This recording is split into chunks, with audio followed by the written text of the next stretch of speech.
ဗုဒ္ဓဘာသာဝင်တူဤဓမ္မအမြင်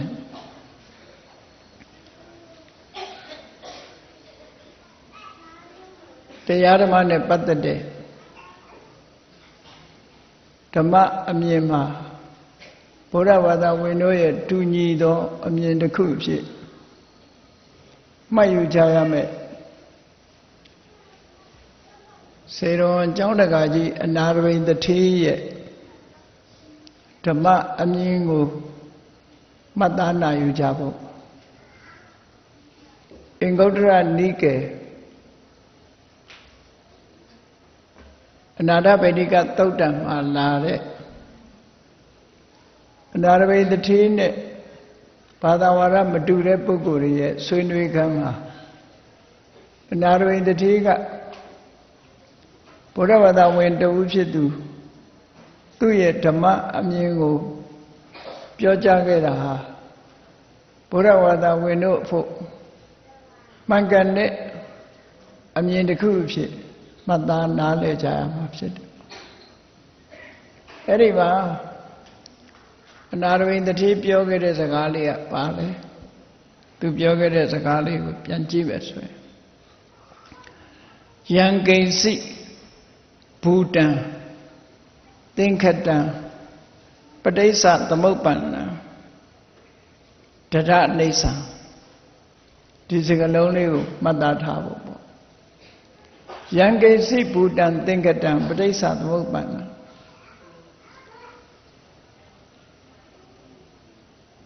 ဘူတသင်္ခတပဋိစ္စသမုပ္ပန္နလို့သင်္ခတဆိုတာအကြောင်းတရားတွေကပေါင်းပြီးတော့ထုတ်လုပ်ထားတဲ့သဘာဝတရားမျိုးကိုသင်္ခတသင်္ခါရလို့လည်းခေါ်တယ်ပေါ့သင်္ခတနဲ့အသင်္ခတဆိုပြီးတရားနှစ်ခုခွဲခြားပြတယ်ဒီအသုံးကိုသုံးလို့ရှိတယ်သို့တော့သင်္ခါရနဲ့အသင်္ခါရလို့ဆိုရအသုံးတော့မသုံးဘူးပေါ့နောက်ပြီးသင်္ခါရအနိစ္စလို့ဆိုတဲ့နေရာသင်္ခါရဆိုတဲ့စကားလုံးကိုသုံးထားတာရှိတယ်အနေနဲ့ပဲအားဖြင့်သင်္ခါရဆိုတဲ့စကားလုံးကြတော့အဓိပ္ပာယ်၄မျိုးလောက်ထွက်တယ်။ဒါပေသင်္ခါရအနိစ္စမှာရှိတဲ့သင်္ခါရဆိုတာကြတော့အကြောင်းတရားတွေကပေါင်းစပ်ပြီးတော့ထုတ်လုပ်ထားတဲ့တရားရုပ်တရားနံတရားသဘာဝတရားတွေအဲ့ဒီသဘာဝတရားတွေကိုဆိုလိုတယ်ပေါ့တပံပဋိစ္စသမုပ္ပါဒ်မှာအဝိဇ္ဇာပစ္စယသင်္ခါရလို့ပြောတဲ့သင်္ခါရကြတော့အဲ့ဒါနဲ့မတူကွဲပြားသွားပြန်အဲ့ဒီပဋိစ္စသမုပ္ပါဒ်မှာပါတဲ့သင်္ခါရကြတော့အကျိုးတရားတွေကိုဖန်တီးတတ်တဲ့စေတနာဆိုတဲ့အကြောင်းတရားလို့ဒီလိုအဓိပ္ပာယ်ရပြန်ဒါမို့အင်္ဂလိပ်လိုပြန်တဲ့အခါမှာလဲမှားယွင်းပြီးတော့ပြန်တတ်တယ်ပေါ့အဲ့ဒီမှာပြန်လို့ရှိရင်တော့ volitional activity လို့ဒီလိုပြန်တာစေတနာကိုရည်ညွှန်းတဲ့တရားအဝိဇ္ဇာပစ္စယသင်္ခါရမှာသင်္ခါရစေတနာကိုရည်ညွှန်းတာကံတရားကိုရည်ညွှန်းတာတပိသင်္ခါရအနိစ္စမှာရှိတဲ့သင်္ခါရကြတော့ condition things အကြောင်းတရားတွေကဖန်တီးထားတဲ့အရာလို့ဒီလိုပြန်တယ်အဲ့တော့ဒီသင်္ခါရနှစ်ခုကစကလုံးချင်းတန်တူပေမဲ့လို့မတူဘူးဆိုတာမှတ်သားထား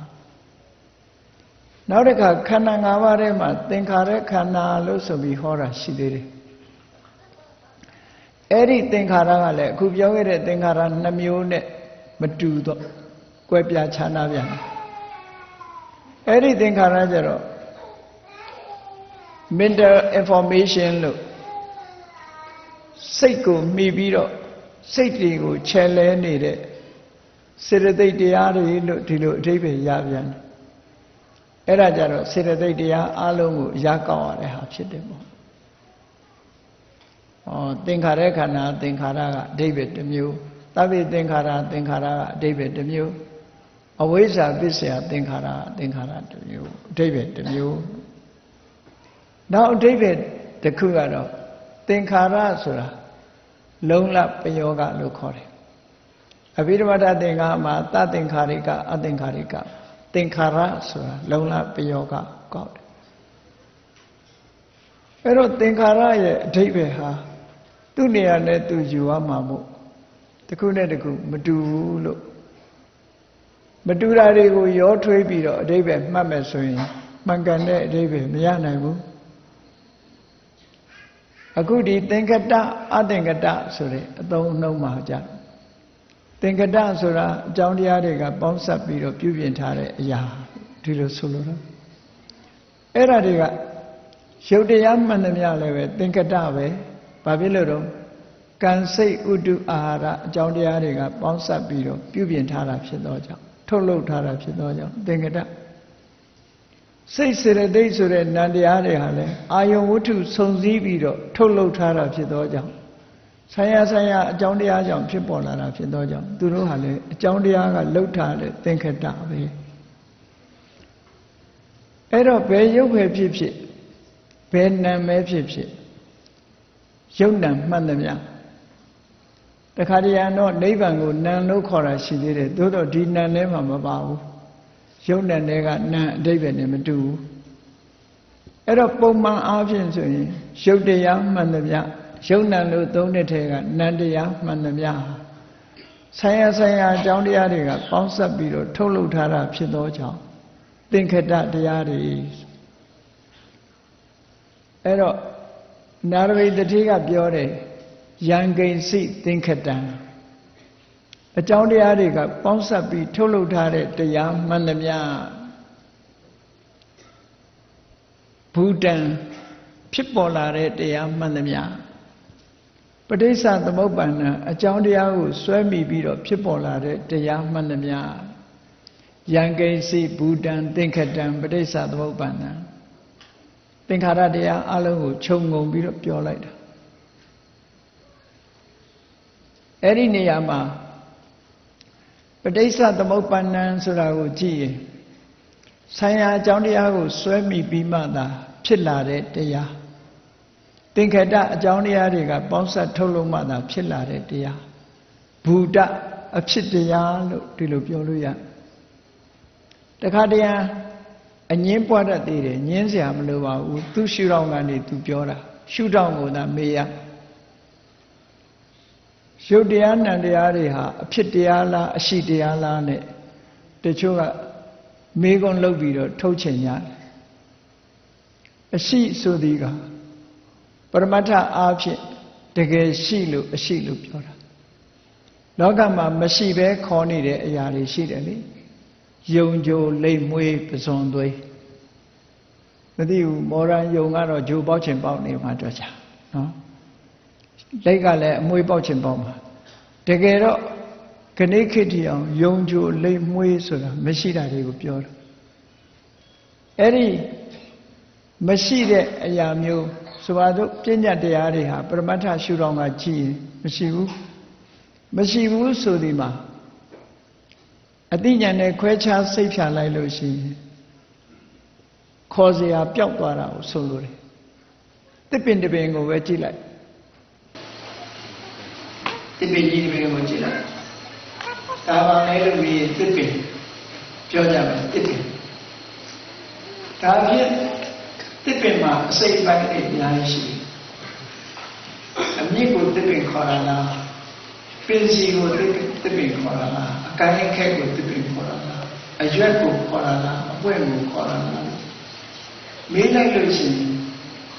အမြင့်ကအမြင့်ပဲပင်စီကပင်စီပဲအကိုင်းကအကိုင်းပဲအရွက်ကအရွက်ပဲအပွင့်ကအပွင့်ဒီကဒီသူ့နာမည်နဲ့သူရှိတော့အဲ့ဒီကျတော့တစ်ပင်ခေါ်ကြရှိတော့ခွဲပြီးတော့ဖြတ်တောက်ပြီးတော့ပုံထားလိုက်ဒီမှာတစ်ပင်ခေါ်အောင်မခေါ်တော့ဘူးလေသူကလည်းဒီခေါ်မှာဒါပါလို့ဆိုတစ်ကိုင်းလို့ပဲပြောဒါပါလို့ဆိုတစ်မြင့်လို့ပဲပြောဒါပါလို့ဆိုအရွက်လို့ပဲပြောဒါပါလို့ဆိုတစ်သီးလို့ပဲပြောဒါပါလို့ဆိုအပွင့်လို့ပဲပြောတာတစ်ပင်ဆိုတာအဲ့ချက်ပြောက်တယ်အဲ့ဒီလို အထင်အမြင်ရဲ့လောကဘဝကအနေနဲ့သာရှိပြီးတော့တကယ်ခွဲခြားစိတ်ဖြတ်ကြည့်လိုက်တဲ့အခါမှာပျောက်သွားတဲ့အရာမျိုးကိုအရှိတရားလို့မပြောဘယ်လိုလဲခွဲခြားစိတ်ဖြတ်သာဝရရှိနေတဲ့သဘောတရားအနေနဲ့ရှိနေတာပြောတယ်အမှန်တရားအနေနဲ့ရှိနေတဲ့ဟာကြတော့မှအရှိတရားဓမ္မထတရားရှိတယ်ရှိတယ်ဆိုတာအသိဉာဏ်နဲ့သိလို့ရတာကိုဆိုလိုတယ်။နောက်ပတ်စံရှိတဲ့အရှိမျိုးပြောတာမဟုတ်ဘူး။လူရှိတယ်ဆိုတဲ့အရှိမျိုးပြောတာမဟုတ်ဘူး။ပရမတ္ထသဘာဝအပြင်ရှိနေတယ်ဆိုတဲ့အရှိတရားကဆိုလိုတယ်။အခုမြတ်စွာဘုရားကယုတ်တန်တရားတွေကိုဝိညာဏံပဋိစ္စသမုပ္ပန္နံလို့ဆိုတဲ့ဒေသနာတော်ကြည့်မယ်ဆိုရင်စိတ်ကလေးဟာလူရဲ့တဏ္ဍာမှာရှိနေတာမဟုတ်ဘူးအကြောင်းတရားကိုစွဲမိမှဖြစ်ပေါ်လာတာမို့အဖြစ်တရားလို့ဒီလိုဆိုတာပေါ့သို့တော့ပရမတ္ထအားဖြင့်ဘလောက်ပဲခွဲခြားစိတ်ဖြာစိတ်ဆိုတဲ့တဘာဝရှိနေတာဖြစ်သောကြောင့်အဲ့ဒီရှုထောင့်ကပြောရင်အရှိတရားဆိုတော့လေအကြောင်းမရှိလို့ရှိရင်သူ့ဘာသူဒီလိုအမြဲတမ်းရှိနေတဲ့အရှိမဟုတ်ဘူးတောင်ကြီးတွေရှိနေသလိုအရှိမျိုးမဟုတ်ဘူးအကြောင်းတရားဖြစ်ပေါ်တဲ့အခါမှာဖြစ်ပေါ်လာတဲ့တရားဖြစ်သောကြောင့်အဖြစ်တရားလို့ဒီလိုဆိုတာပေါ့နော်သူရှုထောင့်နဲ့သူပြောတယ်လို့မှတ်အရှိတရားလားဆိုရင်ပရမတ္ထရှုထောင့်ကကြည့်ရင်အရှိတရားပဲသို့တော့ဆိုင်ရာအကြောင်းတရားကထုတ်လို့မှဖြစ်နိုင်တာဖြစ်သောကြောင့်အဖြစ်တရားဒီအဓိပ္ပာယ်မျိုးဆိုလို့အဲ့တော့ဟုတ်ပြီဘုန်းကြီးတို့တွေရထားတာယုံနဲ့နံနှစ်ခုရထားတာအဲ့ဒီယုံနံဟာဆိုင်ရာအကြောင်းတရားတွေကြောင့်ဘူတဖြစ်ပေါ်လာတယ်သင်္ခတအကြောင်းတရားတွေကဖန်တီးထုတ်လုပ်ထားတယ်ပဋိစ္စသမုပ္ပါဒ်အကြောင်းတရားတွေကဆွဲပြီးတော့ဖြစ်နေတယ်အဲ့ဒီသင်္ခတတရားမှန်သမျှဟာတဲ့တဒအိဋ္ဌံဘယ်တော့မှမမြဲဘူးမမြဲတဲ့တရားပဲမမြဲဘူးဆိုဒီမှာဖြစ်လာပြီးပျောက်ကွယ်သွားတဲ့သဘောကိုပြောတာဒါဖြင့်ဖြစ်လာပြီးပျောက်ကွယ်တယ်လို့ဆိုတဲ့စကားရဲ့အဓိပ္ပာယ်ကိုကြည့်မယ်ဆိုဖြစ်လာပြီးပျောက်ကွယ်သွားတယ်ဆိုတဲ့စကားမှာရှိနေတာကပျောက်ကွယ်သွားတယ်လို့ပြောတာမဟုတ်ဘူးအဲ့ဒါကြောင့်မို့လို့အနိစ္စရဲ့အဓိပ္ပာယ်ကိုဖွင့်ဆိုတဲ့အခါမှာအနုပရသုတ်တံမှာအဟုတ်တဝါတံဘောတိဟုတ်တဝါပฏิဝင်းတိဆိုတဲ့စကားလုံးကိုသုံးထားတာရှိတယ်အဟုတ်တဝါဘယ်နေရာမှရှိနေတာမဟုတ်ဘဲနဲ့တံဘောတိအကြောင်းတရားတွေကပေါင်းစပ်ထုတ်လုပ်လိုက်လို့ဖြစ်လာတယ်ဖြစ်ပေါ်လာကြဟုတ်တဝါဖြစ်ပေါ်လာပြီးတဲ့နောက်မှာလဲပฏิဝင်းတိကွယ်ပြောက်သွားတယ်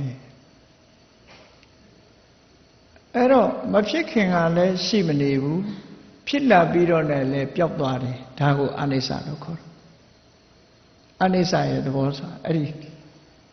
မဖြစ်ခင်ကရှိနေရကနေပျောက်သွားတာမျိုးဒီလိုမဟုတ်ဘူးပျောက်သွားတော့လည်းတခြားတနေရာမှာသွားပြီးတော့စုပြီးရှိနေတာမျိုးလည်းမဟုတ်ဘူးပျောက်သွားတယ်ဆိုတာတစ်ခါတည်းပျောက်တယ်သင်္ခါရတရားဆိုတာနှစ်ခါဖြစ်မလာဘူးနောက်ဖြစ်တာကအသစ်ပျောက်သွားတဲ့ဟာကထပ်ဖြစ်တာမဟုတ်ဘူးဒီလိုသဘောပေါက်နဝဝသင်္ခါရဝိတ္တုရိမေမှာအသစ်တွေတာဖြစ်တာအဟောင်းထလာတာမဟုတ်ဘူးမြေကမ်းခြေသွားပြီးတော့မြေရည်တွေစီးနေတာကြည့်ပေါ့ခုနကစီးသွားတဲ့ရေကပြန်စီးလာတာမဟုတ်ဘူးနောက်ကအသစ်စီးလာတာဖြစ်တယ်အဲ့ဒါလိုပဲလူရဲ့ခန္ဓာကိုယ်မှာရှိတဲ့ယုတ်တရားနံတရားတွေဟာလေအသစ်တွေတာဖြစ်နေတာအဟောင်းကပြန်တကြော့ပြန်လာတာမဟုတ်ဘူးလို့သို့တော့လူတွေမှာမျက်စိလည်သွားတာကဘာလို့ဆိုရင်အလားတူတွေလားနေသည့်အတွက်ကြောင့်ပြောတာလူအသုံးမှာတော့အဲ့ဒီလိုပဲသုံးတယ်ဆိုပါစို့ဆေးလေးနဲ့ပတ်သက်ပြီးပြောတဲ့စကားရှိတယ်ဆရာတော်ကြီးတစ်ပါးကသူ့တပည့်ကိုပြောတယ်အေးမနေ့ကဆေးကလေးကတ်ဆမ်းမှာ မနေ့ကကတ်လိုက်တဲ့ဆေးကအဲ့ဒီဆရာတော်ကြီးတောက်ပြီးသွားပြီမရှိတော့ဘူးနော်တပည့်ကနားလည်ရမှာကမနေ့ကဆေးဆိုဒီမှာမနေ့ကဆေးလူဟာမျိုးလို့ဆိုလို့တယ်မနေ့ကဆေးကတောက်ပြီးသွားပြီလေမနေ့ကဆေးကုန်သွားပြီမရှိတော့ဘူးအဲ့တော့အဲ့ဒီအလားတူဆိုတာမျိုးကိုရည်ညွှန်းပြီးတော့ပြောတယ်လို့ဒီလိုဆိုတာတူလို့ပြောတဲ့စကားမျိုးဒါမျိုးဘုဒ္ဓပုဗ္ဗဂတိကနီးလို့ခေါ်တယ်ရှေးကဖြစ်ခဲ့တာကိုဆွဲမိပြီးတော့ပြောတာအဲ့တော့အခုပြောတဲ့အနာရဝိတ္တိကသူဘာပြောလိုက်လဲယံကိစီဘူတံသင်္ကတံပရိစ္ဆသမုပ္ပန္နံအကြောင်းတရားတွေကိုဆွဲမိပြီးတော့ဖြစ်ပေါ်လာတဲ့အကြောင်းတရားတွေကထုတ်လုပ်ထားတယ်အကြောင်းတရားတွေကိုဆွဲပြီးတော့ဖြစ်ပေါ်လာတယ်တရနေဆံအဲ့ဒီသင်္ကတတရားမှန်သမျှမမြဲဘူးလို့ပြောတယ်ယတနေဆံတန်ဒုက္ခမမြဲတဲ့ရှုထောင့်ကကြည့်မယ်ဆိုရင်ကျေနပ်เสียမဟုတ်ဘူးမမြဲဘူးဆိုတဲ့သဘာဝရဲ့အမြဲတမ်းနှောက်ယှက်မှုကိုခံနေရလို့ဖြစ်ပြီးပြက်နေတဲ့အရာကြီးဟာကျေနပ်เสียကောင်းတဲ့အရာလည်းမဟုတ်ဘူးဒါကြောင့်မို့လို့ယထာနေဆံတန်ဒုက္ခ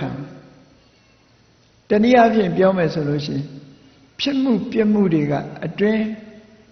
ကပ်ရောက်ပြီးနှိမ့်ဆက်နေတာဖြစ်သောကြောင့်ဒုက္ခလို့ဒီလိုဆိုလို့ဖြစ်မှုပြက်မှုတွေကဒလစနှိမ့်ဆက်နေတာဖြစ်သောကြောင့်ဒုက္ခ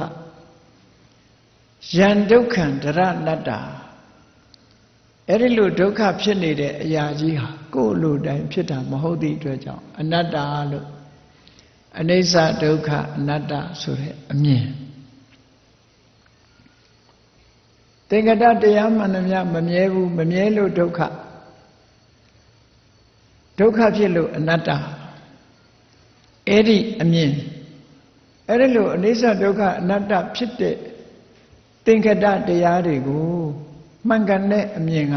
ဓမ္မအမြင်ကဘယ်လိုမြင်တာတုံးဆိုနေတံမမဣတံဤသင်္ခါရတရားယုတ်နံတရားဟာနမမငါဥစ္စာမဟုတ်ဘူးကိုယ်ကထင်နေတာငါဟာလို့ထင်နေတယ်ငါမဟုတ်ဘူးသူ့အကြောင်းနဲ့သူဖြစ်နေတဲ့အရာသာဖြစ်တယ်နေသောဟမတမိငါလုံနိုင်တဲ့အရာလည်းမဟုတ်ဘူးနမေသောအတ္တငါရဲ့သာဝရတည်မြဲနေတဲ့အတ္တဆိုတာလည်းမဟုတ်ဘူးလို့မှန်ကန်တဲ့အမြင်နဲ့ရှုမြင်တာဟာဘုရားဘာသာတဝင်တူရဲ့ဓမ္မအမြင်ပဲဖြစ်တယ်ပေါ့ဆိုလိုတာဘုရားဘာသာတိုင်းဟာဒီအမြင်ကိုရှိစေရမယ်အစစ်မြင့်တဲ့အမြင်မနေ့တုန်းကဟောခဲ့တဲ့ဒီဘုရားဘာသာဖြစ်ရန်အခြေခံတရားဆိုတာကံကိုလက်ခံတာနဲ့တန်တရားကိုလက်ခံအခုဒီကနေ့ပြောတဲ့ဓမ္မအမြင်ကအဲ့ဒီတဲ့အစစ်မြင့်သွားပြီဒါလို့ဆိုလို့စာနဲ့နာမည်ပေးမယ်ဆိုရင်မနေ့ကကမ္မတက္ကတာသမ္မာဒိဋ္ဌိအကြောင်းကိုခေါ်တာဒီကနေ့ဟောမှာကဝိပဿနာသမ္မာဒိဋ္ဌိလို့ခေါ်တယ်မှန်ကန်တဲ့အမြင်တစ်ခုဟာအခုလိုမြင်ရမယ်လို့ဒီလိုဆိုတယ်အဲ့တော့အနာရောဂိတတိကပရပိုက်တီနဲ့စကားပြောတဲ့အခါမှာသူ့အမြင်ကိုပြောပြပါဆိုတဲ့အခါမှာဒီဟာကိုပြောတယ်ယံကိဉ္စီဘူတံသင်္ခတံပဋိစ္စသမုပ္ပန္နံတရနေဆံယတနေဆံတံဒုက္ခံယံဒုက္ခံတရနတ္တာတံနေတံမမနေသောဟမတမိနမေသောအတ္တာတိဧဝံဒိဋ္ဌိကောအဟံဆိုပြီးတော့သူ့အမြင်ဟာဒီတိုင်းပဲမြင်တယ်လို့တို့ဆိုတော့အဲ့တော့အကြောင်းတရားတွေကြောင့်ဖြစ်ပေါ်လာတဲ့သင်္ကတတရားမှန်သမျှမမြဲတဲ့အနိစ္စမမြဲခြင်းကြောင့်ဆင်းရဲတဲ့ဒုက္ခဖြစ်ခြင်းကြောင့်ကိုယ်လိုတိုင်းဖြစ်တယ်လို့မမှတ်ရမယ်အနတ္တအဲ့ဒီတရားဟာ နေတမမငါဟာလည်းမဟုတ်ဘူးနမေသောနေသောဟမတမိငါဟာလည်းမဖြစ်ဘူးဆိုတာမာနကိုပယ်တာနေတမမကတဏှာကိုပယ်တာဘာလို့လဲဆိုတဏှာရဲ့အမြင်ကဣတမမဒီယုတ်တရားနံတရားတွေကိုငါဟာလို့ထင်တယ်ဧသောဟမတမိငါပဲဆိုတာမာနအတွေးနမေသောအတ္တဧသောမိအတ္တဆိုတာဒိဋ္ဌိရဲ့အတွေးမာနနဲ့တွေးတာတဏှာနဲ့တွေးတာဒိဋ္ဌိနဲ့တွေးတာအဲ့ဒီအတွေးသုံးမျိုးကိုဖယ်ရှားပြီးတော့မှန်ကန်တဲ့အမြင်နဲ့တွေးတောဆင်ခြင်မှုနေတမမနေသောဟမတမိနမေသောအတ္တရှင်းရှင်းကြီးဓမ္မနဲ့ပတ်သက်ပြီးတော့အခုလို့မြင်တယ်လို့ပြောဆိုတာဘုရားဘာသာဝင်တဦးရဲ့ဓမ္မအမြင်ပဲဖြစ်တယ်ဘုရားဘာသာဝင်သူတော်စင်တွေအားလုံးဟာဒီအမြင်ကိုမြင်နိုင်မှမှန်ကန်တဲ့လမ်းကြောင်းပေါ်ကိုရောက်မှာအဲ့ဒီအမြင်မြင်ဖို့အတွက်ဝိပဿနာကျင့်စဉ်တစ်ခုကိုကျင့်ကြဝိပဿနာကျင့်စဉ်တစ်ခုကိုကျင့်တဲ့အခါမှာနံပါတ်1လောက်ရမယ့်ကိစ္စတစ်ခုရှေ့ပိုင်းလောက်တာတွေကတော့ထားလိုက်ကိုကျင့်သီလကိုစင်ကြယ်အောင်လုပ်တယ်ဆိုတာသမာဓိတို့ပညာတို့ဖြစ်လွယ်အောင်လို့ပံ့ပိုးကူညီတဲ့အကြောင်းတရားတွေအနေနဲ့လုပ်ရဟုတ်ပြီဝိပဿနာတရားကိုကျင့်ကြံကြုတ်ကိုအားထုတ်ပြီးလို့ဆိုတဲ့အခါမှာသူကဒိဋ္ဌိဝိတ္တုဒ္ဓိလို့ဆိုတဲ့မှန်ကန်တဲ့အမြင်တစ်ခုရအောင်ကြိုးစားရမှန်ကန်တဲ့အမြင်ဆိုတာဘာကိုပြောတာလဲဆိုရင်နာမရူပနာယာထာဝဒသနံဒိဋ္ဌိဝိတ္တုဒ္ဓိနာမရုပ်တည်နာမ်တွေကိုအရှိအတိုင်းယာထာဝဆိုတာဟုတ်မှန်သည့်အတိုင်းဒသနမြင်တဲ့ဉာဏ်ဒီဒိဋ္ဌိဝိတ္တုဒ္ဓိဒိဋ္ဌိဝိတ္တုဒ္ဓိလို့ဆိုလိုတယ်မိမိတဏ္ဍာမှာရှိတဲ့ယုတ်တရားနံတရားတွေကိုအမှန်အတိုင်းသိမြင်ခြင်းဆိုတဲ့ဉာဏ်ဒီဒိဋ္ဌိဝိတ္တုဒ္ဓိပဲမှားယွင်းတဲ့အမြင်တစ်ခုဖယ်ရှားလိုက်လို့မှန်ကန်တဲ့အမြင်တစ်ခုရဒိဋ္ဌိဝိတ္တုဒ္ဓိဆိုဒီမှာဉာဏ်ရဲ့နာမည်ပဲဖြစ်တယ်အဲ့ဒီဒိဋ္ဌိဝိတ္တုဒ္ဓိကိုပဲဉာဏ်နဲ့တိုက်ရိုက်ခေါ်တဲ့အခါကျတော့နာမရူပပရိစ္ဆေဒဉာဏ်လို့ခေါ်တယ်နံတရားနဲ့ယုတ်တရားကိုပိုင်ပိုင်ခြားခြားသိတဲ့ဉာဏ်လို့ဆိုလို့ကဲလက်တွေ့မှာဘယ်လိုသိအောင်လုပ်လဲဆိုတဲ့အခါမှာနိလန်းနှစ်သွယ်ပေးထားတာရှိတယ်သမထကျင့်စဉ်ကိုကျင့်ပြီးမှဝိပဿနာပဲကူးမှလားသို့မဟုတ်ဝိပဿနာတိုက်ရိုက်ကျင့်တာလားလို့ဆိုတဲ့လမ်းစဉ်တစ်ခုမှာသမထကျင့်စဉ်ကိုကျင့်ပြီးတော့မှဝိပဿနာကူးခြင်းတယ်ဆိုလို့ရှိရင်နံတရားကစရှုတာလွဲတယ်မရှုရဘူးလို့ပြောတာမဟုတ်ဘူးယုတ်ကိုနံတရားကစပြီးရှုခြင်းဟာလွယ်ကူမှုရှိတယ်ဝိပဿနာကျင့်စဉ်ကိုတိုက်ရိုက်ကျင့်တဲ့ပုဂ္ဂိုလ်ကြတော့ယုတ်တရားကစရှုတာလွယ်တယ်လို့ဒီလိုဆိုတာပေါ့နော်လွယ်ကူမှုကိုပြောတာဒါလည်းလူတိုင်းအတွက်ပြောတာမဟုတ်ဘူးခြုံငုံပြီးတော့ပြောတဲ့သဘော generally speaking ကရေပုံရခြုံငုံသွားတာဒါကိုပုံသေးကားချက်ကြီးမမှတ်ရဘူးဒါမျိုးတွေကြာပုံသေးကားချက်မမှတ်ရထမင်းစားရမှအသက်ရှည်တယ်ဆိုပေါင်မုံစားပြီးအသက်ရှည်နေတဲ့လူတွေကြဘယ်လိုလုပ်နော်ရေပုံရစကားဆန်စားတဲ့နိုင်ငံကလူတွေကထမင်းစားပြီးအသက်ရှည်တယ်ဟုတ်တယ်အနောက်တိုင်းကလူတွေသွားပြောရင်မင်းထမင်းမစားသေလိမ့်မယ်ဆိုပစားဟုလေသူပေါင်မုံပဲစားတယ်တခါတလေအာလူးပဲစားဟုတ်ရေပုံရစကားကိုရေပုံရလို့ပဲမှတ်ရသူဟုတ်ပြီကဲလက်တွေ့လုပ်တဲ့အခါမှာကိုယ်ကသမထကျင့်စဉ်တစ်ခုကိုကျင့်တဲ့အခါတမာရီလေးတွေတော်တန်ရဆိုပါစို့ထွက်လေဝင်လေဆိုတဲ့မိမိရဲ့နှာခေါင်းက24နာရီရှူရှိုက်နေတဲ့အာနာပါနပေါ်မှာတတိစိုက်ပြီးတော့သမထနီးနဲ့သွားတယ်ဆိုပါစို့တတောဝအတ္တတတိတတောဝပတ္တတတိဆိုတဲ့အတိုင်းထွက်လေဝင်လေကိုရှူရှိုက်ပြီးတော့ မှတ်နေတယ်စိတ်ကလေးငြိမ်အောင်ထွက်လေလေးပေါ်မှာဝင်လေလေးပေါ်မှာစိတ်လေးငြိမ်အောင်လုပ်တယ်ဆိုတာဆိုအဲ့ဒါလို့လုပ်တဲ့အခါမှာလေရဲ့သဘောကိုလည်းမစဉ်းစားရဘူးဒီလေလေးဘာကြောင့်ဖြစ်တယ်ဆိုတာလည်းစဉ်းစားစရာမလိုဘူးကိုယ်စိတ်ကလေးဟာထွက်တာနဲ့ဝင်တာကိုစောင့်ကြည့်နေခြင်းတသက်တာဖြစ်တယ်ထွက်လေဝင်လေဆိုတဲ့အာနာပါနပညာပေါ်မှာအလုံးလုံးတယ်အသက်ရှူသွင်းတယ်ရှူထုတ်တယ်အဲ့ဒီပုံမှာပဲသတ်မှတ်ထားတော့တတိလေးရကောင်းလာပြီတမာတိတွေကောင်းလာတဲ့အခါကျဘာဖြစ်လာတော့ဆိုရှူသွင်းတဲ့လေရှိုက်ထုတ်လိုက်တဲ့လေအဲ့ဒီပုံမှာစိတ်လေးတည်ငြိမ်မှုရလာတဲ့အခါနိမိတ်တဆိုတဲ့နမိတ်ကလေးတစ်ခုပေါ်လာတတ်တယ်နမိတ်ပေါ်တဲ့အခါမှာဘယ်ပုံပေါ်တော့ဆိုလို့ရှိရင်တယောက်နဲ့တယောက်နမိတ်ပေါ်ပုံချင်းမတူဘူးမတူတာဘာလို့လဲဆိုရင်လူတွေဟာစိတ်ထဲမှာမှတ်သားမှုကမတူကြဘူးနော်မှတ်သားတာမတူသည့်အတွက်ကြောင့်နမိတ်ပေါ်တဲ့အခါမှာလည်းပဲအမျိုးစုံပေါ်တယ်ဒါကတင်ညာစားလို့ခေါ်တယ်တင်ညာကြောင့်ဖြစ်တယ်တချို့ကြတော့ရှူရှိုက်နေတဲ့လေလေးကမိဂိုရန်လေးလို့ထင်လာမြင်လာတယ်တချို့ကြတော့အလင်းရောင်တန်းလေးလို့ထင်တယ်တချို့ကြတော့ပရိလုံးလေးတွေအမျိုးစုံပေါ့ပလဲလုံးလေးလို့ထင်လာတယ်အမှန်ကတော့ကိုလုံနေတာကတော့ရှူသွင်းခြင်းနဲ့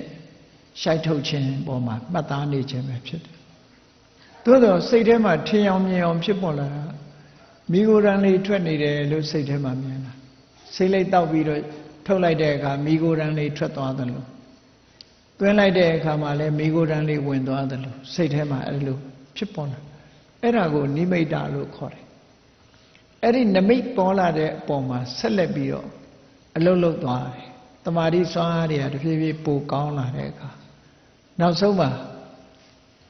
ဒီအာယုနမိတ်ကလေးနဲ့တင်ပဲပို့ပြီးတော့ကြည်လင်ပြတ်သားလာတဲ့အာယုနမိတ်ကလေးနဲ့ပဲဒါလေးပေါ်မှာစိတ်ကလေးကတင်ပေးနေတဲ့ဝိတက်ဆိုတဲ့သဘောတရားအာယုလေးနဲ့စိတ်နဲ့ကွဲမသွားအောင်တွဲပေးတဲ့ဝိသရာဆိုတဲ့သဘောတရားဒီအာယုလေးပေါ်မှာကျင့်နဲ့နှစ်သက်နေတဲ့ဆိုတဲ့ပိဋိချမ်းသာနေတဲ့ဆိုတဲ့ဒုက္ခတည်ငြိမ်နေတဲ့ဆိုတဲ့ဧကဂတဒီတဘာဝတရား၅ခုဟာမှန်မှန်ကန်ကန်အလုံးလုံးလာသည့်အတွက်ကြောင့်စုပေါင်းပြီးတော့အလုံးလုံးရတဲ့အတွက်ကြောင့်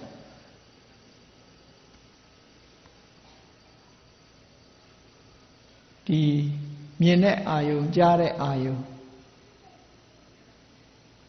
နာမ်တဲ့အာယုံလျက်တဲ့အာယုံအထိအာယုံဆိုတဲ့ကာမဂုဏ်အာယုံတွေကစိတ်လုံးဝကင်းပြတ်သွားတယ်တခြားအကုသိုလ်စိတ်တွေကလည်းကင်းပြတ်ပြီးတော့သွားတယ်အိတ်ချင်ထိုင်ပိုင်မှုတွေလည်းကင်းပြတ်သွားတယ်တန်တရားစိတ်တွေလည်းမရှိဘူးစိတ်လွင့်ပြန်နေတာလည်းမရှိဘူးစိတ်ပူတာလည်းမရှိဘူးဒီအာယုံလေးနဲ့ကိုဟာရှင်တွဲပြီးတော့စိတ်ချမ်းသာကိုယ်ချမ်းသာကြာရှည်စွာနေနိုင်တယ်ဆိုတဲ့အဆင့်ဟာဒါပထမဇန်အဆင့်လို့ခေါ်တယ်တချို့ကဇန်ရတယ်ဆိုရင်ကောင်းဝင်ပြန်တယ်လို့ထင်တာဒီအဆင့်ကကောင်းဝင်ပြန်တဲ့အဆင့်မဟုတ်ဘူး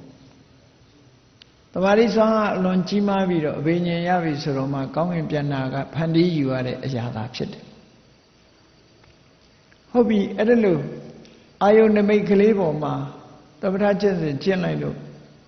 အောင်မြင်သွားသည်ဖြစ်စေမအောင်မြင်သေးတော့လည်းပဲစိတ်ထဲမှာကြည်နူးဝမ်းသာမှုတွေဖြစ်စေဖြစ်ပေါ်ပြီးတော့နေတယ်အဲ့ဒီအနေထားကနေပြီးတော့ဝိပဿနာကိုကူးကျင်တယ်ဝိပဿနာအကျင့်ကိုကျင့်ကျင်တယ်ပြီးဆိုတဲ့အခါမှာအဲ့ဒီထွက်လေဝင်လေအာယုန်လေးကိုဖြတ်လိုက်အာယုန်ကိုစိတ်ကိုအာယုန်တစ်ခုပေါ်မှာရွှေ့ပြောင်းလိုက်မယ်ဘယ်ပေါ်ရွှေ့ပြောင်းရတော့ဆိုတွေးတောနေတဲ့အပေါ်မှာလည်းရွှေ့လို့ရတယ်ကျင့်နဲ့နှစ်သက်နေတဲ့ပိဋိအပေါ်မှာလည်းဖြစ်ချမ်းသာမှုကိုခံစားနေတဲ့ဒုက္ခအပေါ်မှာလည်းရွှေ့လို့ရတယ်တည်ငြိမ်နေတဲ့တမာရီအပေါ်မှာလည်းရွှေ့လို့ရတယ်တခြားဇန်စိတ်တွေစိတ်အခြေအနေတွေပေါ်မှာလည်းစိတ်ကလေးကအေးချမ်းနေတာပဲဆိုတဲ့အပေါ်မှာလည်းပဲရွှေ့ပြောင်းပြီးတော့မှတ်လို့ရတယ်အဲ့ဒါလို့ပိဋိကိုပြောင်းလိုက်တယ်ထွက်လေဝင်လေအာယုံကနေပြီးတော့ပိဋိရဲ့သဘာဝလေးကိုစဉ်းစားလိုက်တယ်ဒုက္ခရဲ့သဘာဝလေးကိုစဉ်းစားတယ် ဧကဂတရဲ့သဘာဝကိုစဉ်းစားတယ်ဝိတ္တဝိสารရဲ့သဘာဝကိုစဉ်းစားကိုယ်စိတ်ထဲမှာဖြစ်တာအခြေအနေတွေကိုပြန်ရှုမှတ်လိုက်တာပေါ့အဲ့ဒီလိုရှုလိုက်တာနဲ့ဝိပဿနာလမ်းကြောင်းမို့တက်သွားတယ်ဒီလိုဆိုတာဒါသမထမဟုတ်တော့ဘူးထွက်လေဝင်လေလေးတင်ရှုနေပြီးတော့ခုနကကျင့်တတ်နှစ်သက်နေတယ်အာယုံကထွက်လေဝင်လေဆိုတဲ့ပညာအာယုံပေါ်မှာနေရင်သမထအဲ့ဒီအာယုံကနေပြီးတော့ပညာအာယုံနဲ့အလုံးလုံးသွားတဲ့စိတ်ကိုပြောင်းပြီးတော့ရှုမှတ်လိုက်ပြီဆိုလို့ရှိရင်ဝိပဿနာလို့အဲ့ဒါကိုပြောတာဝိပဿနာသမထကျင့်စဉ်ကနေပြီးတော့အရင်ကျင့်ပြီးတော့သမထကျင့်တဲ့ပုဂ္ဂိုလ်ဟာဝိပဿနာကူးခြင်းရင်အဲ့ဒါလိုကူးတာဒါဟာတစ်ခုဒါဖြင့်ယုတ်ကနေစရှုလို့မရဘူးလားဆိုမရဘူးပြောတာမဟုတ်ပြောရှုလို့ရတခါဝိပဿနာတက်တက်သွားပြီဆိုတဲ့အခါကျတော့ဘယ်လိုသွားလဲထွက်လေဝင်လေလေးမှာပြန်ပြီးတော့ကြည်လိုက်တယ်သူကြည့်တဲ့အခါကျတော့ထွက်လေဝင်လေလေးရဲ့အာယုံပြည့်ညတ်မျိုးကိုရှုတာမဟုတ်တော့ဘူးဘာကိုရှုတော့ဆိုရင်ထွက်လေလေးနဲ့ဝင်လေလေးကိုဝါယောဓာတ်သဘောမျိုးအနေနဲ့လှုပ်ရှားနေတဲ့ဝါယောဓာတ်အနေနဲ့ရှုလှုပ်ရှားနေတာဟုတ်ကြည့်လှုပ်ရှားလာတဲ့ဝါယောဓာတ်ကလေးကနှာသီးပြားလေးမှာထိသွားတဲ့အခါအဲ့ဒီနှာသီးပြားလေးကကာယပတာရထိမှုကိုခံယူလိုက်တဲ့ sensitive ဖြစ်တဲ့အရာလေးတစ်ခုအနေနဲ့ရှုမြင်လိုက်တယ်အဲ့ဒီလိုထိတဲ့အခါမှာထိမှန်းလေးသိလိုက်တယ်လေလေးကိုရှုသွင်းလိုက်တဲ့အခါလေလေးကအေးသွားလို့ရှင်လဲအေးတယ်လို့သိလိုက်တယ်ညင်သားရင်ညင်သားတယ်လို့သိလိုက်တယ်အဝင်ကျန်းရင်လည်းကျန်းတယ်လို့သိလိုက်တယ်မှုတ်ထုတ်လိုက်တဲ့အခါမှာလည်းပဲပူရင်ပူတယ်လို့သိလိုက်တယ်ကျန်းရင်ကျန်းတယ်လို့သိလိုက်တယ်ဟောဒီနာသီးပြားလေးရဲ့ခံစားမှုကလေလေးရဲ့ထိသွားတဲ့အချိန်မှာနာသီးပြားလေးရဲ့ဒီအထိအတွေ့ပုံမှာသိပုံလေးရလဲကွာခြားသွားတယ်သိတာကတော့နာငါပဲသိတာပေါ့နော်အဲ့ဒီနာသီးပြားနဲ့လေလေးနဲ့ဒီနှစ်ခုပေါင်းစုံလိုက်သည့်အတွက်ကြောင့်ထိလိုက်တဲ့အနေအထားတွေကိုသိလိုက်တာကြတော့ကာယဝိညာဉ်စိတ်အဲ့ဒီကာယဝိညာဉ်စိတ်ဆိုတာကာယဝိညာဉ်စိတ်ကလေးတွေပြောတာမဟုတ်ဘူးကာယဝိညာဏဝိထိစိတ်ကြီးတစ်ခုလုံးမနောဒရမှာဖြစ်တဲ့ဝိထိစိတ်ကြီးကိုပြောတာမြတ်စွာဘုရားကဘယ်လိုဟောတော့ဆိုရင်ကာယင်္စပဋိစ္စဖုဒ္ဓဘေသဥပ္ပစ္စတိကာယဝိညာဏတိဏ္ဏသင်္ကတိဖတ်သောဖတ်တာပစ္စယဝေဒနာလို့ဟောရှုခွက်တွေကိုဒီလိုဟောပေးတာကာယဆိုတာဒီနေရာမှာနှာသီးပြားဖုဒ္ဓဘဆိုတာဝါရောလေကလေးကိုပြောတာဖုဒ္ဓဘလို့ခေါ်ရတာပထဝီကိုလည်းခေါ်တယ်အာဘောကိုလည်းခေါ်တယ်ပထဝီကိုလည်းခေါ်တယ်တေဇောကိုလည်းခေါ်တယ်ဝါရောကိုလည်းခေါ်တယ်အဲ့ဒီဓာတ်၃မျိုးကိုခေါ်တယ်အဲ့ဒီကာယပတာရနဲ့ဖုဒ္ဓဘပေါင်းစုံလိုက်ခြင်းကြောင့်ဖြစ်ပေါ်လာတဲ့ပူရင်ပူမှန်းသိလိုက်တယ်အေးရင်အေးမှန်းသိလိုက်တယ်ညင်သာရင်ညင်သာမှသိလိုက်တယ်ဆိုတဲ့အသိစိတ်ကာယဝိညာဉ်စိတ်ဖြစ်လာတယ်အဲ့တော့ဝိပဿနာတိုက်ရိုက်ရှုတဲ့ပုဂ္ဂိုလ်ကဒီ၃ခုကိုသူကရှုလာထွက်လေဝင်လေလေးရဲ့လှုပ်ရှားတဲ့သဘောလေးကိုလည်းသူသိလိုက်တယ်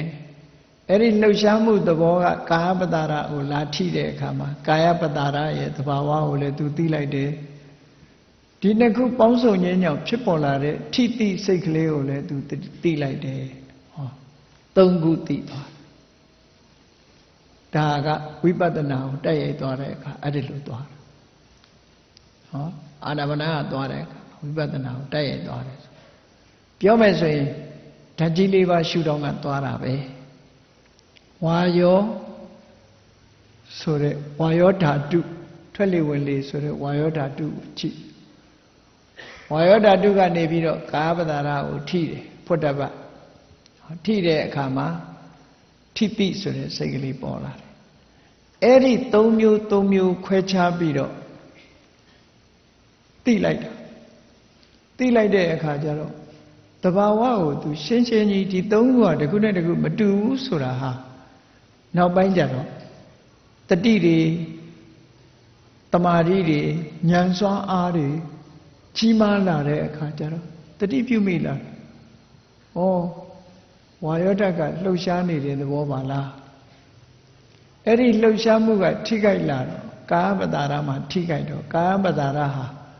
ဒီတုံ့ပြန်တဲ့သဘောကလေးပါလား။အဲ့ဒီကာယပတာရကိုမှီပြီးတော့ထိတိစိတ်ကလေးကဖြစ်ပေါ်လာတာပါလားလို့ဆိုတဲ့သဘာဝတစ်ခုစီရဲ့မတူညီတဲ့သဘာဝတွေကိုသိလာအဲ့ဒီမှာနောက်ဆုံးမှာဘာဆုံးဖြတ်လာနိုင်တော့ဆိုအော်သိတယ်ဆိုတာကာယဝိညာဉ်စိတ်ကလေးကပဲသိတယ်ဝါယောကလည်းမသိဘူးနာသီးပြားကလည်းမသိဘူးသိတာကကာယဝိညာဉ်စိတ်ကလေးအဲ့တော့အာယုံကိုမရယူတတ်တဲ့အတိမရှိတဲ့ဝါယောဓာတ်နဲ့ကာယပတာရာလေးကရုပ်တရားထိမှန်းကိုသိလိုက်တဲ့ကာယဝိညာဉ်စိတ်ကလေးကနံတရားလို့ဆိုပြီးဟောရုပ်နဲ့နံနဲ့မတူညီတဲ့သဘောဝတရားနှစ်ခုကိုသိရှိလာတယ်အဲ့ဒီနှစ်ခုကိုသိရှိလာခြင်းဟာ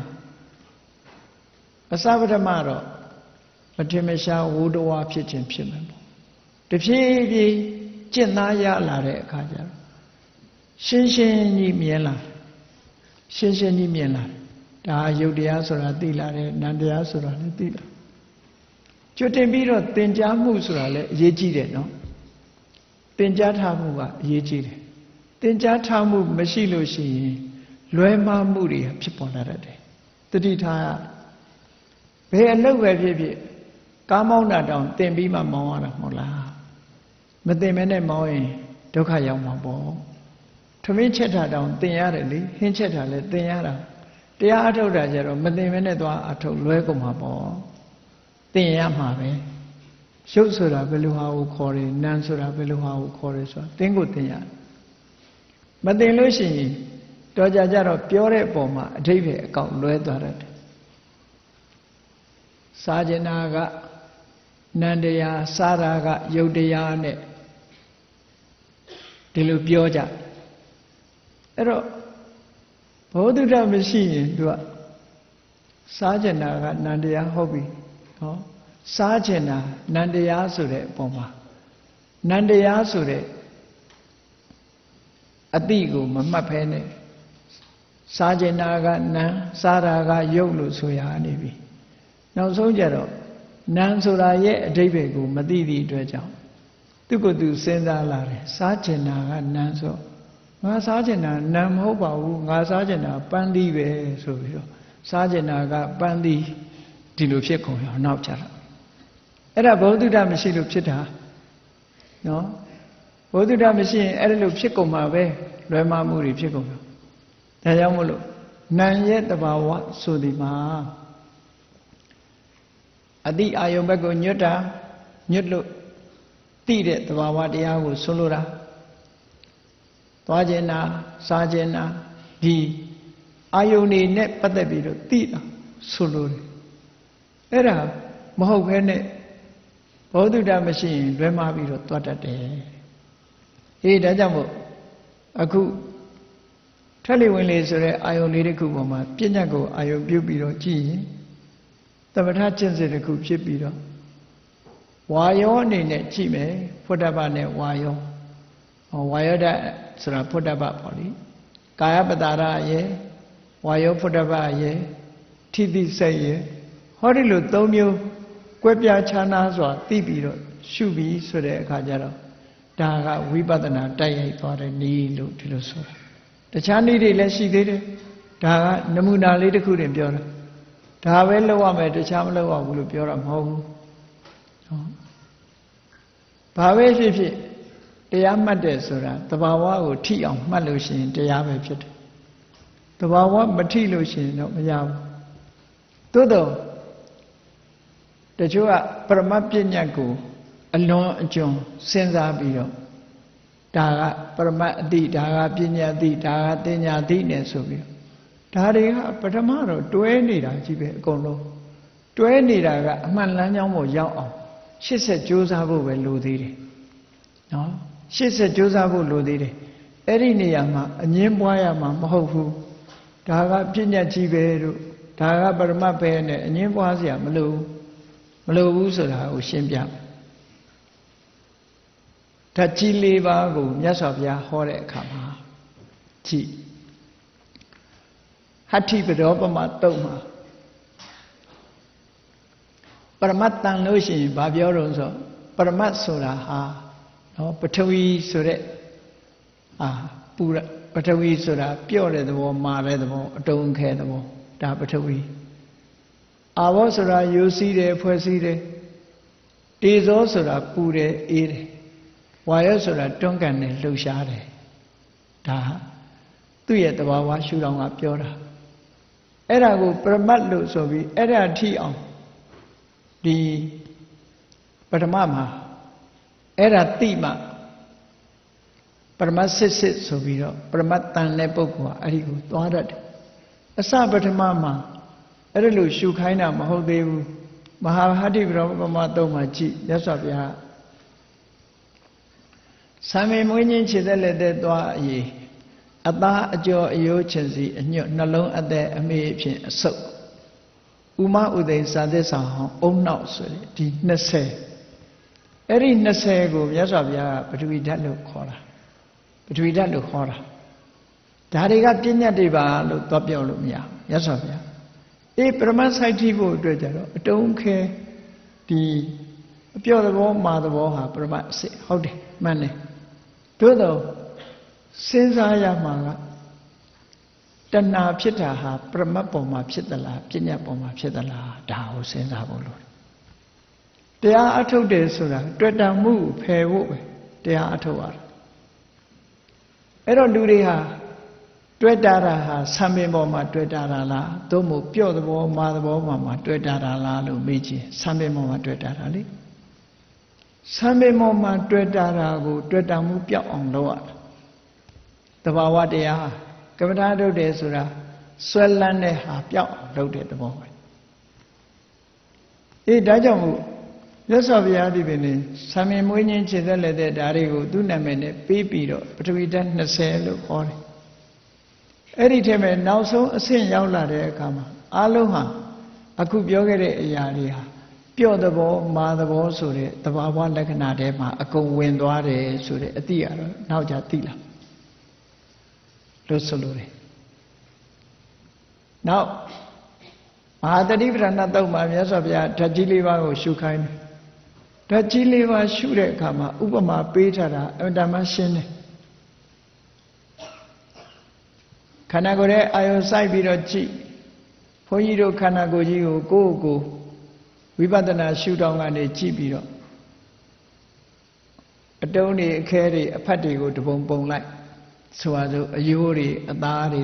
နော်အတုံးအခဲတွေကိုတပုံပုံအတိညာနဲ့တပုံပုံကြည့်လိုက်အရေးသဘောတွေသွေးတွေအရေးတွေအလုံးကိုတပုံပုံလိုက်တယ်နောက်တစ်ခါပူသဘောအေးသဘောအပူအေးတွေကိုတပုံပုံလိုက်ပြီးတော့လေတွေကိုတပုံပုံထားလိုက်တယ်အဲ့ဒါလို့တပုံစီတပုံစီဒါကပထဝီပဲဒါကအာဘောပဲဒါကတေဇောပဲဒါကဝါယောပဲလို့ဓာတ်ကြီး၄ပါးကို၄ပုံပုံပြီးတော့ခွဲခြားပြီးတော့ကြည့်လိုက်တဲ့အခါဘာပျောက်သွားတော့ဆိုလို့ရှိရင်လူဆိုတဲ့အမြင်ပျောက်သွားတယ်တရဝါဆိုတဲ့အမြင်ပျောက်သွားတယ်ငါဆိုတဲ့အမြင်ပျောက်သွားတယ်ဟောဒါကပထဝီဓာတ်ပဲဒါကအာဘောပဲဒါကတေဇောပဲဒါကဝါယောပဲလို့ဒီလို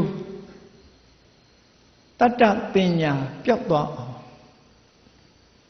ဓာတ်ကြီးလေးပါးကိုရှုရမယ်ဘုရားဥပမာဘာနဲ့ဥပမာပေးလို့ဆိုရင်နွားသက်သမားတယောက်ဟာတဲ့နွားတကောင်ဆွဲလာပြီးတော့တတ်နေတဲ့အချိန်ထိအောင်သူနွားကိုတတ်နေတယ်ဆိုတာကိုသူနွားဆိုတဲ့အမှတ်တညာမပြောက်သေးဘူးအရေးခွာနေတဲ့အချိန်မှာနွားဆိုတာမပြောက်သေးဘူးအသားတွေအယိုးတွေတကောင်အကောင်ကိုလှိဖြတ်နေတဲ့အချိန်ထိအောင်နွားဆိုတဲ့တရားမတင်ညာမပြောက်သေးဘူးနောက်ဆုံးကြတော့အယိုးတခြားအသားတခြားနော်အသေးရတခြားခွဲခြားပြီးတော့ပုံပြီးတဲ့အခါမှာအမဲသားကိုယူခြင်းတဲ့လူတွေလာဝယ်ကြပါသေရလိုခြင်းတဲ့လူတွေဝယ်ကြပါလို့အဲ့ဒါလို့အသားရောင်းပြီဆိုတဲ့အချိန်ကျတော့နွားငါနွားရောင်းတယ်ဆိုတဲ့စိတ်မရှိတော့ဘူးသူ နွားရောင်းတာမဟုတ်တော့ဘူးသူဟာအဲ့တော့နွားဆိုတဲ့အမှတ်တင်ညာကြီးအဲ့ချိန်မှာပျောက်သွားအဲ့တော့ပြောမယ်ဆိုလို့ရှိရင်နွားဆိုတဲ့အမှတ်တင်ညာပျောက်သွားပြီမဲ့အသားဆိုတဲ့အမှတ်တင်ညာရှိနေသေးလို့ဒါကြီးကလည်းပြဉ္ညတ်ပါပဲလို့သွားပြောမနေနော်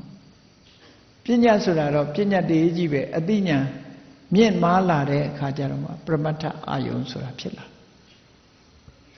အဲ့တော့ပထဝီယာဘောတေဇောဝါယောဆိုတဲ့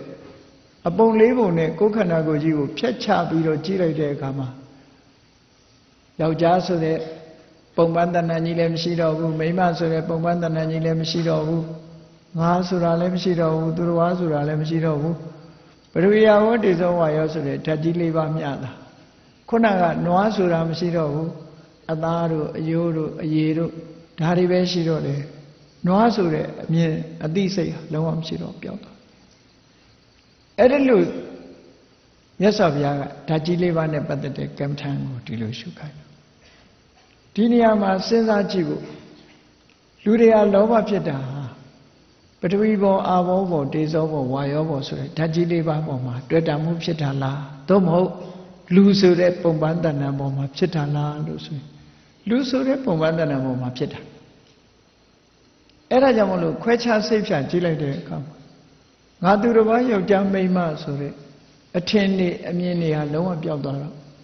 ဒီအထင်အမြင်ပျောက်တဲ့နဲ့တပြိုင်နက်တွေ့တာမှုဆိုတဲ့တတ်မဲ့မှုဆိုတဲ့ရာဂဟာလည်းပဲတခါတည်းပျောက်သွားသေးတာဒါကိုတည်ငါဆိုင်ရာအကြောင်းလေးကြောင့်ပျောက်သွားတယ်လို့တည်ငါပဟာနာလို့ခေါ်တာပေါ့အပြည့်သက်ပယ်တာမဟုတ်ပြီမဲ့လို့ဆိုင်ရာအကြောင်းတရားလေးကြောင့်ပျောက်ကွယ်သွားတဲ့သဘောဖယ်ရှားပလိုက်တဲ့သဘောပဲဒီလိုဆိုတာပေါ့အေးဒါကြောင့်မလို့ဓာတ်ကြီး၄ပါးနဲ့ပတ်သက်ပြီးရှုပဲဆိုလို့ရှိရင်တော့ပထဝီဆိုဒီမှာအဆင့်တက်လာတဲ့အခါမှာပထဝီဆိုဒီမှာကက္ခလသဘာဝအတုံးခဲသဘောရှိတယ်သူ့ရဲ့သဘာဝလက္ခဏာအတုံးခဲသဘောပဲဓာတ်ကြီး၄ပါးစုပြီးတော့အလုံးလုံးနေတာကိုလူတိုင်းထင်သာမြင်သာတဲ့ဥပမာနဲ့ကြည့်ပေါင်မုတ်ဆိုတာကိုလူတိုင်းသိတယ်ပေါ့ပေါင်မုတ်ကိုကြည့်ဗန်းမုတ်ပဲဖြစ်ဖြစ်ပေါင်မုတ်ပဲဖြစ်ဖြစ်ပေါင်မုတ်မလုပ်ခင်ကဘာလဲလို့ဆိုရင်ဂျုံမှုတ်နေအမှုတ်ကလေးတွေစုထားတာအဲ့ဒီအမှုတ်လေးတွေကိုအတုံးခဲဖြစ်အောင်ရေလေးနဲ့လှုပ်တာရေလေးထည့်ပြီးတော့ရောနယ်လိုက်တဲ့အခါအတုံးခဲဖြစ်သွားတယ်အဲ့ဒါ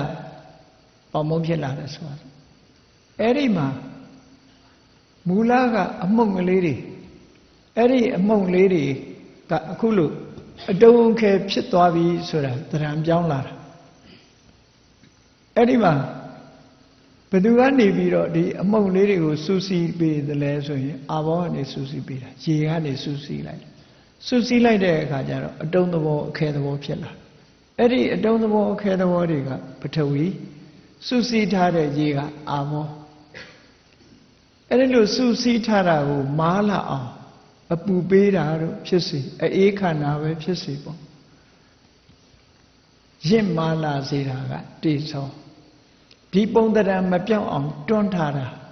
ပုံပြက်မသွားအောင်တွန်းကန်ထားတာကဝါယောလို့ဆိုပေါင်ပေါင်တုံးလေးပဲကြည့်လိုက်တာနဲ့ဓာတ်ကြီး၄ပါးဆိုတာမတမအထင်ရှားသွားဓာတ်ကြီး၄ပါးမှာအာဘောကစူးစီးထားတာတေဇောကမာသွားအောင်လုပ်တာဝါယောကနေစုပြီးတော့ဒီအတုံးပုံစံမပြတ်အောင်ထိန်းထားတာဟောပထဝီဆိုဒီမှာဘသူတွေကပံပိုးထားတော့ဆိုအာဘောတို့တေဇောတို့ဝါယောတို့ကပံပိုးထားတာဒါကပေါင်မုံကိုကြည့်တာကိုယ်နှစ်ရွက်ကလေးကိုကြည့်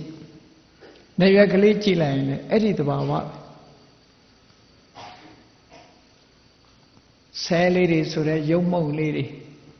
အဲ့ဒီရုပ်မုံလေးတွေကိုအာဘောကစုစည်းပေးလိုက်တယ်တေဇောက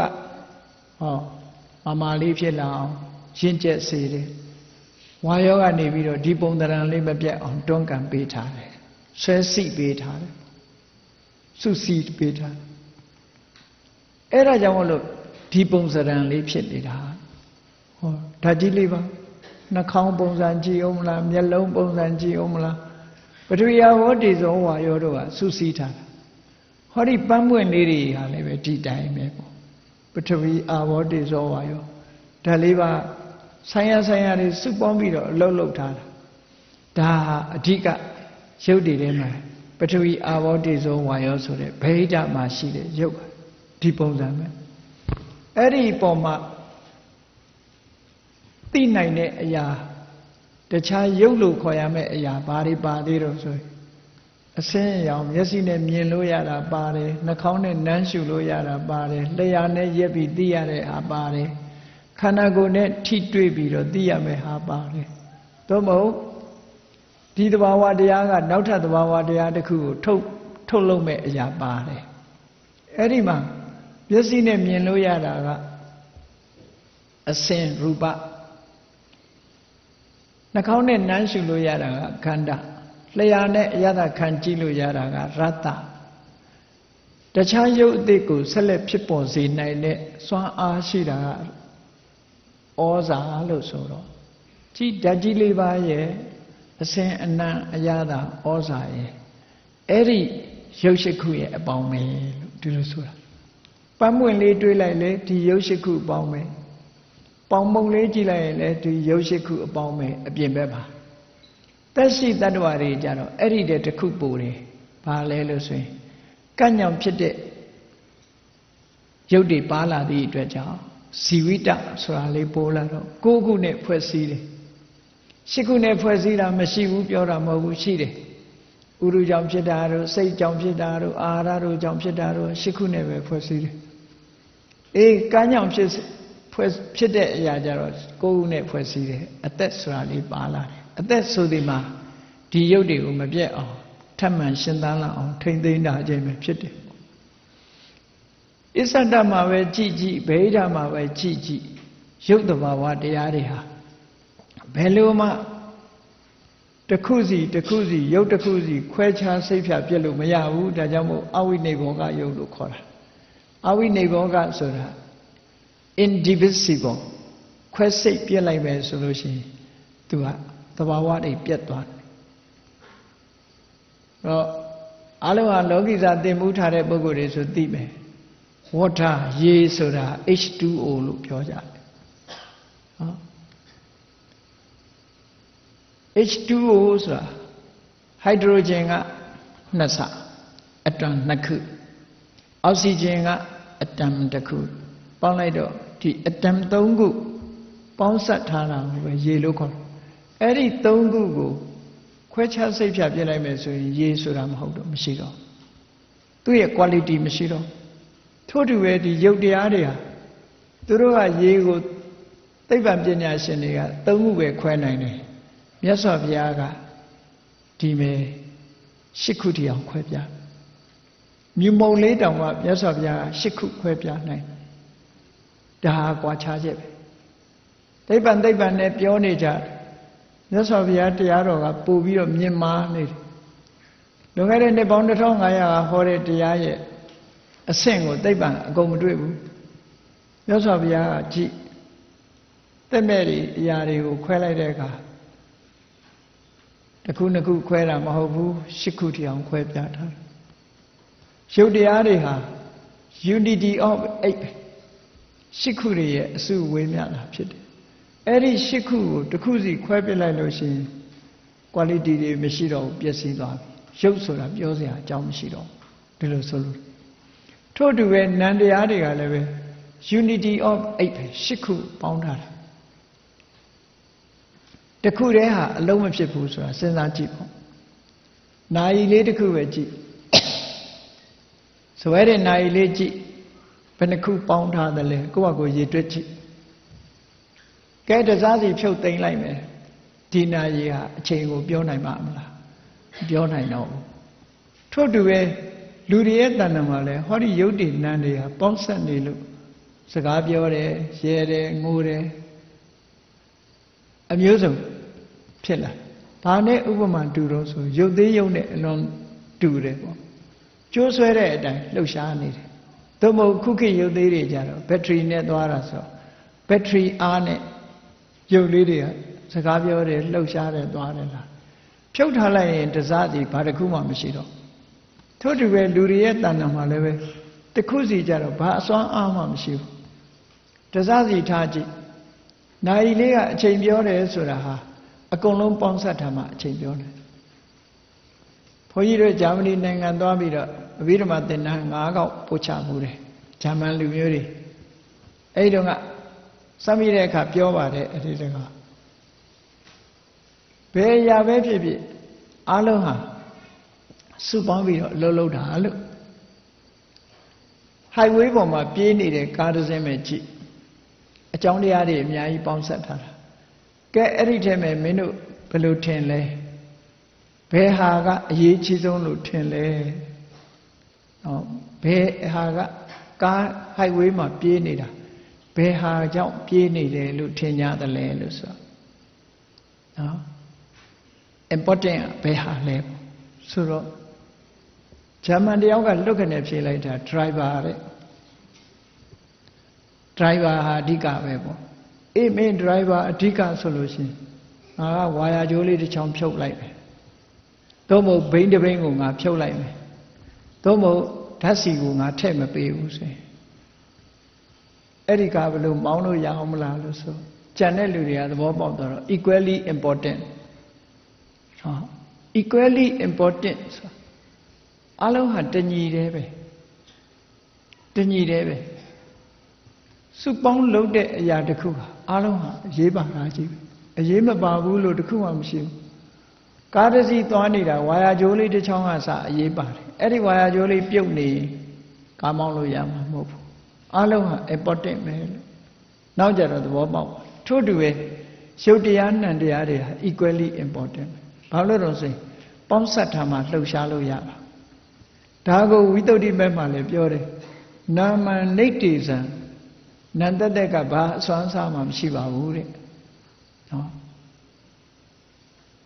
သူ့ရဲ့အစွမ်းစားနဲ့ဘာမှမလုံနိုင်ပါဘူးတဲ့ရူပံနိဋ္ဌိဇံရုပ်ကလည်းပဲသူ့အစွမ်းစားနဲ့ဘာမှမလုံနိုင်လို့အစွမ်းမရှိပါဘူးတဲ့သို့တော့ရုပ်နဲ့နာနဲ့နှစ်ခုပေါင်းလာပြီဆိုလို့ရှိရင်နာငါစားခြင်းနာရုပ်ကစားတာဟောပူပေါင်းဆောင်ရွက်သွားဒီလိုဆိုလိုတယ်ပေါ့နှစ်ခုပေါင်းလိုက်တဲ့အခါမှာစွမ်းအားတွေတက်လာတယ်လို့ဒီလိုပြောတယ်တစ်ခုစီခွဲခြားပြီးတော့ထားလိုက်တာနဲ့စွမ်းအားတွေဟာတစ်ခုမှမရှိတော့နိုင်လေးကိုလက်တံတွေကတခြားမျက်နှာပြင်ကတခြားဘက်ထရီကတခြားပင်နီယန်တွေကတခြားဖြုတ်ထားလိုက်လို့ရှင်ဒီနိုင်လေးဟာအချိန်ကိုပြောနိုင်မှာမဟုတ်တော့အေးဟုတ်ပြီဘက်ထရီတော့ရှိတယ်ပင်နီယန်လည်းရှိတယ်လက်တံတွေဖြုတ်ထားမယ်ဆိုရင်လည်းအချိန်ပြောနိုင်မှာမဟုတ်တော့နောက်ဆုံးမှအတန်တိုလေးတစ်ချောင်းပဲဖြုတ်ထားတယ်အတန်ရှည်ရှိတယ်ကျန်တာတွေကုန်ရှိတယ်အချိန်ဘယ်လိုလုပ်သိနိုင်မလို့သူ့အင်္ဂါရက်တွေအကုန်စုံမှ equally important ပဲအလုံးဟာတညီတည်းပဲဆောင်ရွက်တာပဲဖြစ်တယ်လို့အဲ့ဒါလို့ရုပ်တရားတွေရဲ့သဘာဝနံတရားတွေရဲ့သဘာဝရုပ်တွေရဲ့သဘာဝကိုလည်းခွဲခြားသိတယ်နံတရားတွေရဲ့သဘာဝကိုလည်းခွဲခြားသိတယ်လို့ဆိုတဲ့အခါမှာရုပ်ရဲ့သဘာဝကိုလည်းသိလာတယ်နာမ်ရဲ့သဘာဝကိုလည်းသိလာပြီဆိုရင်နာမရူပပရိစ္ဆေဒဉာဏ်လို့ခေါ်တာပဲအဲ့နာမရူပပရိစ္ဆေဒဉာဏ်ရလာလို့ရှိရင်အဲ့ဒီနာမရူပပရိစ္ဆေဒဉာဏ်ဘယ်လောက်ထိအောင်ရင့်တန်လာရမလဲကိုယ်တဏ္ဍာမှာအေးတရားဆိုတာမရှိပါလားငါဆိုတာမရှိပါလားငါဟာဆိုတာလည်းမရှိပါလားသူ့အကြောင်းနဲ့သူပေါင်းစပ်ပြီးတော့ဖြစ်ပေါ်နေတဲ့အရာတွေမျှတာဖြစ်ပါလားလို့ဟောရှင်းရှင်းကြီးနားလည်သွားတယ်ရှင်းရှင်းကြီးနားလည်သွားတယ်အဲ့ဒါလို့ရှင်းရှင်းကြီးတရားဆိုတဲ့အတွေ့အထင်တွေပျောက်သွားသည့်ထိအောင်နာမရူပပရိစ္ဆေဒဉာဏ်ရင့်တာအောင်ဝိပဿနာအလုံးလုံးတဲ့ပုဂ္ဂိုလ်ဟာအဲ့ဒီကစတင်ပြီးတော့လောက်ရမှာဖြစ်တယ်ပြီးတဲ့အခါကျတော့မှရုပ်တရားတွေဟာဘာကြောင့်ဖြစ်တယ်ဆိုတာကံစိတ်ဥဒုအာဟာရကြောင့်ဖြစ်တယ်နံတရားတွေကလက်တွေ့အပြင်ဘာကြောင့်ဖြစ်လဲမြင်သိစိတ်လေးဟာဘာကြောင့်ဖြစ်လဲမျက်စိနဲ့အဆင်းနဲ့ဆုံမှမြင်သိစိတ်ဖြစ်တယ်နားနဲ့အသံနဲ့ဆုံမှကြားသိစိတ်ဖြစ်တယ်အဲ့တော့မျက်စိတို့အဆင်းတို့နားတို့အသံတို့ဆိုဒီမှာအကြောင်းတရားပဲအဲ့ဒီအကြောင်းတရားကထုတ်လုပ်လိုက်တဲ့မြင်သိစိတ်ကြားသိစိတ်ဆိုတာလေးတွေဟာနော် တကယ်တော့အကြောင်းတရားကိုမှီပြီးတော့ဖြစ်ပေါ်လာတဲ့အရာသာဖြစ်တယ်အဲ့ဒါဟာနေတံမမငါဟာလည်းမဟုတ်ဘူးနေသောဟမတပိငါလှုပ်ထားလို့လည်းပြောလို့မရဘူးနမေသောအတ္တငါရဲ့အတ္တလည်းမဟုတ်ဘူးလို့မှန်ကန်တဲ့အမြင်တစ်ခုဟာဓမ္မအမြင်ပဲဖြစ်တယ်ဒီလိုဆိုတာပေါ့အဲ့တော့ဘုရားဘာသာဝင်တွေရဲ့ဒီဓမ္မအမြင်ဟာအစစ်မြင့်တဲ့ဝိပဿနာအခြေခံအမြင်များတာဖြစ်သေးတယ်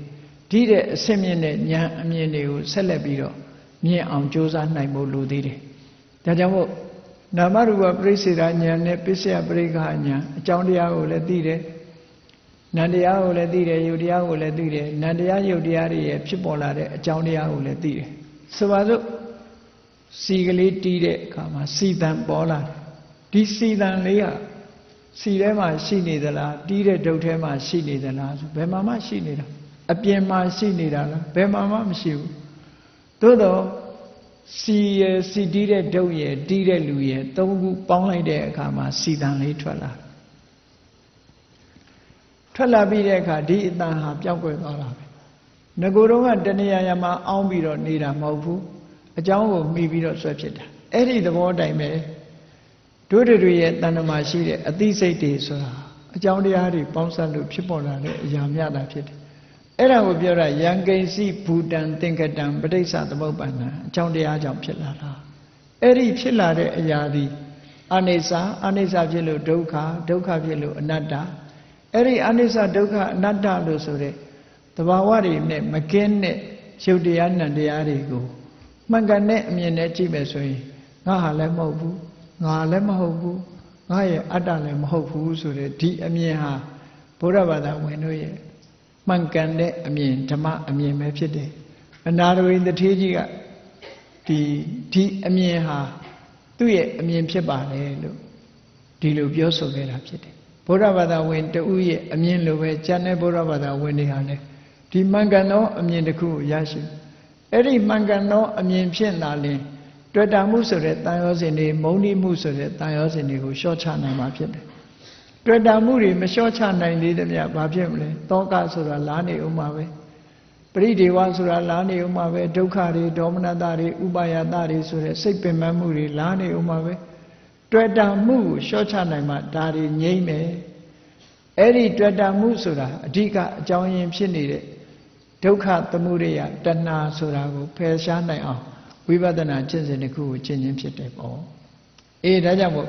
သမထကျင့်စဉ်ကျင့်ပြီးတော့လဲဝိပဿနာဘက်ကိုကူးပြောင်းတယ်ဝိပဿနာနဲ့ထားတိုင်းကျင့်တယ်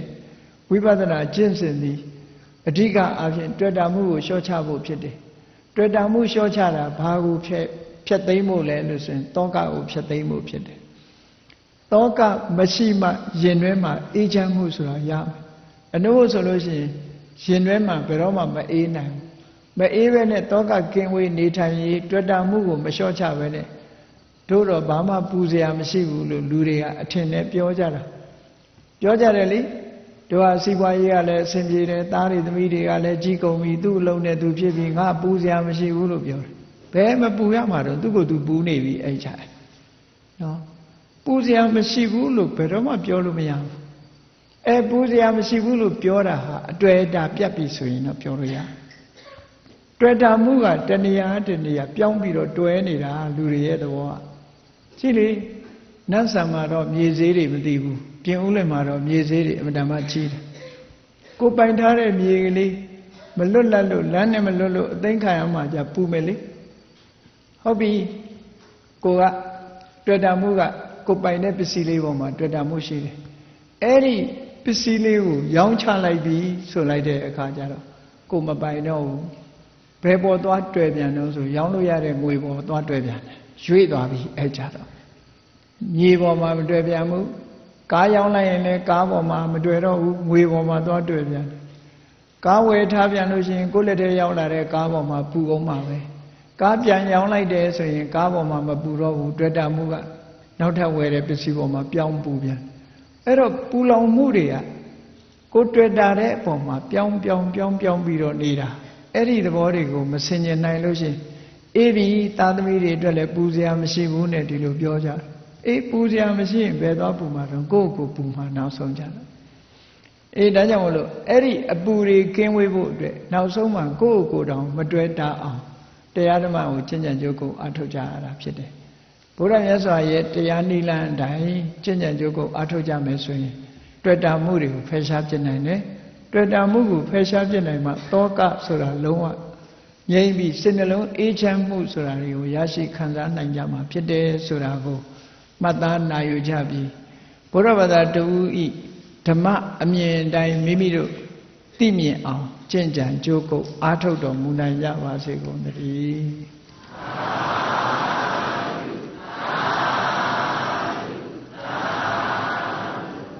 မေတ္တာပို့ရအောင်တတ္တဝါများစွာဘေးရန်กว่า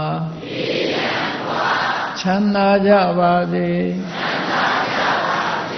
တတ္တဝါများစွာဘေးရန်กว่าချမ်းသာကြပါစေ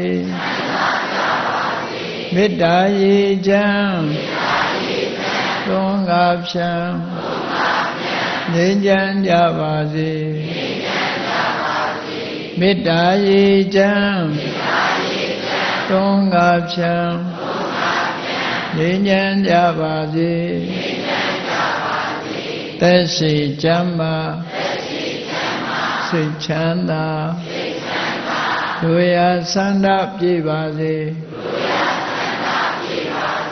သက်ရှိချမ်းသာစိတ်ချမ်းသာလူရဆန္ဒပြေပါစေဓမ္မောတရံပိဝိတဝါနဝိသာတဗ္ဗေတမုဟတာအာစရမရာတိတိဘာဝနိဗ္ဗာနံယန္တုတာရောဓမ္မောတရံလောဘဒေါသမောဟစိတ်တောက်ကင်းပြောင်းကြည်အေးတရားစေကိုပိဝိတဝါဝန္တာရှင်ပြတောက်ကြရနာကြရကုန်သောကြောင့်ဝိသာတဗေပူဇာမြင့်နောက်ကိလေသာဆေရတောက်ဟုသမျှတို့သည်သမုဂတာပိဉ္ကြဘက်တွင်ရေမတင်တဲ့ကဲ့သို့ကင်းစင်လွင်ပြောင်းပေမရောက်အောင်ပယ်ဖြောင်းအပ်ကုန်သည်ဟောတုစင်စစ်မသွေဖြစ်ကြပါစေကုန်သတည်းအစရမရံအိုခြင်းလဲကွာနာခြင်းလဲကင်းသေးခြင်းလဲရှင်းထသောတိတိဝံကိလေသာဟုပုခတိန်ကင်းခြင်းရာအစစ်ဖြစ်ပေထသောနိဗ္ဗာန်နိဗ္ဗာန်ဟုခေါ်အေးမြူတော်သို့သာရောတရားချစ်ခင်စိတ်ကောင်းဝိညာသူတော်စင်များတို့သည်ယန္တုပါရမီအစဉ်စဉ်မြင့်တယ်မြင်၍မလင့်ပုံသေးဆက်ရောက်တော်မူကြပါစေကုန်သတည်း